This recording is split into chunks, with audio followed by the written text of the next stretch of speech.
কবরের সওয়াল জবাব।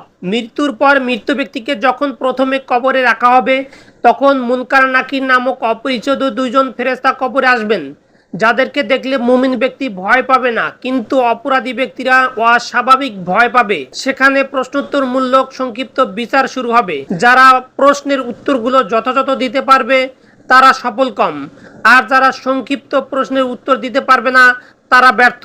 মুনকার নাকির কবরে এসে মৃত ব্যক্তিকে শোয়া থেকে উঠিয়ে বসাবে, তারপর ধারাবাহিকভাবে 3টি প্রশ্ন করবে। প্রথম প্রশ্ন, মান রাব্বুকা, আপনার প্রভুকে।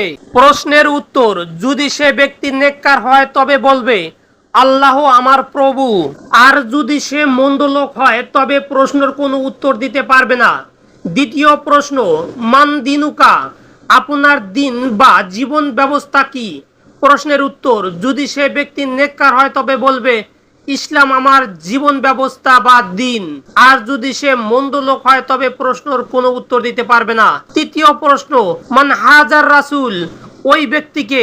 প্রশ্নের উত্তর, যদি সে ব্যক্তি নেককার হয় তবে বলবে তিনি আমাদের নবী মুহাম্মদ সাল্লাল্লাহু আলাইহি ওয়াসাল্লাম, আর যদি সে মন্দ লোক হয় তবে প্রশ্নের কোনো উত্তর দিতে পারবে না, সে বলবে আমি এই ব্যক্তিকে চিনি না।